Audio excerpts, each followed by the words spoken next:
Hello, YouTube!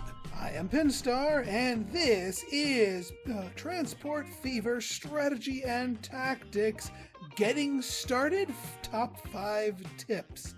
So, you have a freshly installed copy of Transport Fever 2, and you're ready to dive headfirst in to get your tycoon on and your transport on. Well, let me give you a couple of tips to help you get started off on the right foot. Now, just a little bit of a background here. These tips are geared mostly for starting off in free play. I'm currently in the hard difficulty setting, so these tips should work for the easier ones. I am currently on a medium map, medium cities, medium industries. The advice may vary a little bit if you deviate significantly on some of those, but they should still work in general. So, without any further ado, tip number 1. Which city to start in? Your average game of free play has a number of cities spawning, usually scaling to both your city's setting and the general size of the map. But one thing remains consistent is that each city will demand exactly 2 goods of the 6 available for transportation. The other thing that is consistent is that regardless of the number of cities, the number of goods will be randomly distributed and yet conform to a pattern so that one good is not over or underrepresented. The other thing that is different with cities other than their location is also going to be their starting size. And starting size is a significant matter because how big a city starts as will determine how big it can grow and therefore how much it can demand. The easiest way to pick out a good starting city is by looking at the city's list down here. Town statistics. Here you will see all of the various cities in your region. I recommend sorting first by size. What you're looking for is generally a city in the triple-digit numbers. Generally speaking, the bigger is better, but you're not, strictly speaking, confined to that, because in addition to looking for one of the bigger cities to start with, you want to look at what kind of goods that city demands. Certain goods are easier or harder to produce than others. In this particular example, well, in general, you want to generally avoid machines and consumer goods. These 2 items are the most difficult to produce and not really viable to set up in this super early game. So we want to look for a city that has hopefully neither of those 2. So I'm looking down here at Boston, which is demanding bricks and tools. So let's take a closer look. Because once you've found a city that demands a good suite of goods, you want to take a look at their surroundings. See if there's going to be materials enough for them to actually produce what they are doing here. Now, bricks, I'm not seeing it. Well, I see the the construction materials plant up here. And is there a stone quarry within a reasonable distance? Again, longer distances is not bad. What you're worried about is distances that are covered by obstacles. So in this particular case, like if this were all flat ground, this would be fine. But it's not. There's a gigantic ridge here. This would be ridiculously expensive to transport over to here, so no. However, if we look over here, we've got a forest, a sawmill, and a tools factory right nearby, and all within reasonably flat ground if we skirt these little ridges down south. So I think this is a good place to start. That's not saying that we can't get into construction materials, but we may need to look elsewhere for them, or wait till we have the money to actually tackle this beast. The other thing you want to look out for, and this is more of a nice to have, is look for neighboring cities that demand the same good. Now, unfortunately, our 2 main neighboring cities, Flint and Fort Worth, neither of which are going to be demanding tools. So expanding our demand will be more difficult, although there is Hollywood up here if we are willing to thread the needle. So possibilities, there's possibilities. So yeah, but at the very least, you need to secure yourself. Tip number 2 is in regards to your very first line. If you notice with tip number 1, I spoke about the cities, their size, and their goods. That's because tip number 2 is start with a good rather than passengers.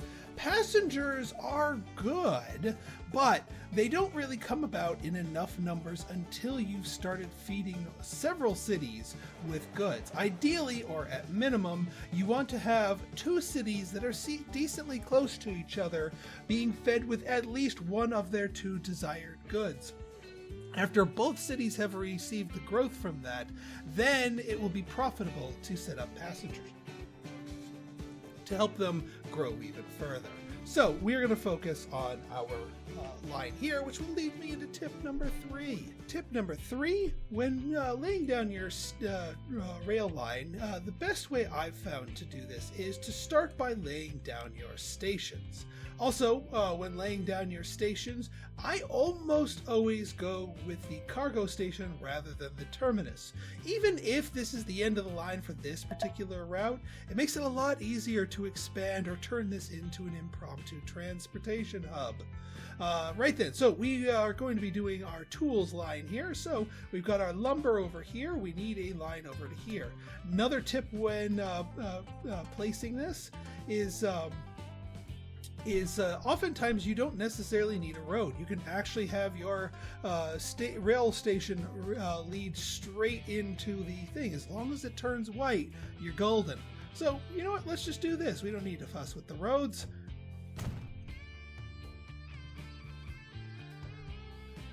And then over here, this one, I think, yeah, we're going to let do the road crossing and we'll just hook it into here. Again, leaving them open just in case. Second tip is turn on your terrain contour lines. This will give you an idea of kind of the hilliness of the area. And what you generally want to do is you want to avoid crossing as many gray lines as possible. Obviously, if you go completely out of your way, you defeat the purpose of building in such a manner, because your track will be all over the place, and sometimes that you have no choice but to cross the gray lines here. But the fewer gray lines you can cross here, the better, because it will cost you less money and there will be less slopes for your trains to deal with. Fewer slopes means more flat ground. More flat ground means higher speeds. So it is useful all around. Alright, so that seemed about as harmless here. As you can see, look how many lines this little area is. We want to swing low below those, otherwise we're going to be in deep pain. But I do want to, see if we can avoid these little ridges up here. Maybe go parallel to the road for just a smidge. Well, maybe not. Go through here, and again, oh yeah, another tip: draw in small pieces. It's always tempting to just paint a gigantic line to your destination, but oftentimes that will brute force a lot of terrain changes that you don't want and make it cost magnitudes more. If you notice, it spiked up to about 500K when we just dragged it over here. I've just placed down 100K, so this is another 100K or so, and this one is yet another 100K or so. Now this one's looking a little gnarly. Let's see if we can do that a little bit better here.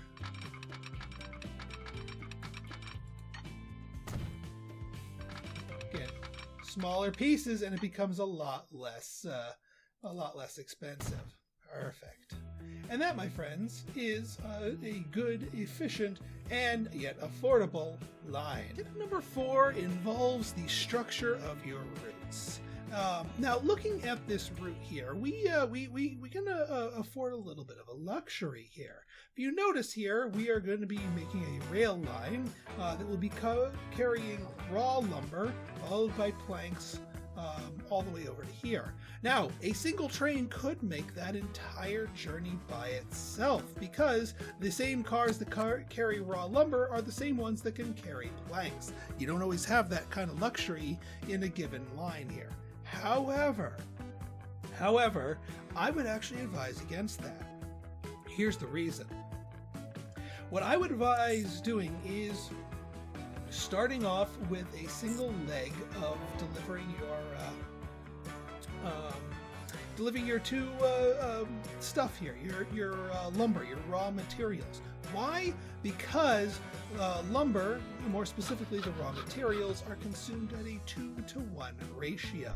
That means that if we were to, for example, fill up a train down here, bring it up here to get processed, and then bring the processed logs over here with the same train, the train going this way would only be half full. That's not efficient. So better to have one train doing nothing but hauling the logs and maybe having more than one train to make up the double volume, and then have one fewer train making this leg of the journey but doing so always full.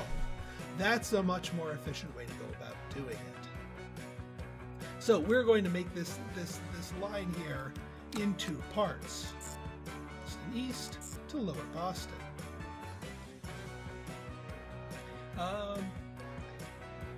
The other tip I'd recommend when it comes to raw materials, there's no reason not to do a wait until full, but the others you may be wary of, especially if stations are being shared by multiple lines. As far as the trains themselves, right now with in this particular scenario, we are starting in a 1850s America. So we don't exactly have much in the way of choices. But the general way of choosing your vehicle and the number of cars is fairly consistent as the eras progress. So in this case, we're going to get our only choice of vehicle. Now, as far as our cargo, we know which type of car we want because it needs to carry lumber or this. However, how many is always a big question. The best way to determine that is over here. Look at the top speed of your thing, and more specifically, what's the top speed and how long does it take to reach that top speed? As you add more and more cars, the top speed will either go down or it will take longer and longer and longer to reach it. To the point where you might have it take so long to reach the top speed that on a shorter route it might not even reach it in the first place. Now, if we take a look at the length here, a good rule of thumb is to generally push it until the flat speed's top speed can be reached in, I'd say, under 90 seconds or so. In this particular case, we are still at 74. Push it up one. We're at 85. One more is probably going to push it over 90. Yep. So let's trim that one, and there we go. Now, as you research bigger and better engines, you can get more and more cars on there and push it likewise. But for this little rinky-dink engine, that's about as much as it can handle. So we're going to go ahead and go with that. And we're going to go with two of these trains. I'm not going to buy the second one right away, but the one is going to go with is going to be our raw material line. And then the second one is going to ultimately deliver to the sawmill. Another tip: when you're first starting up a route, don't worry about saturating the lines. Yes, I know we only have this one train line wide. This is only one wide, and we'll need to expand those to handle more trains. Don't worry about that right away. What you want to do is you want to get the line complete. So that's going to take us into our final tip. Final tip involves the final delivery of the goods. So in our line here, we've got two trains set up at the moment now. Train number 2 is now taken over line 1. Train number 1 has been moved to line number 2. But we do need to get these tools, once produced, to Boston proper. Now we could try to, get another type of train and bring it down there, but generally when I make deliveries to towns, I like to use trucks.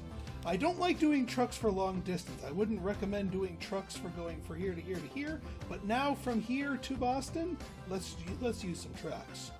So first things first with the trucks, we're going to use a truck station here.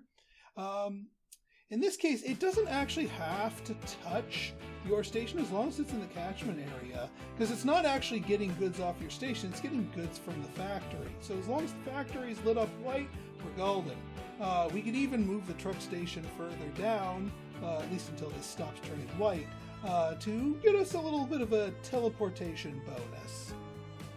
See, over here, it won't reach, but up here, it will. So let's give ourselves a little teleportation here. Now, when dropping off the goods, you don't need to use another truck station. We do want to use a truck unload stop.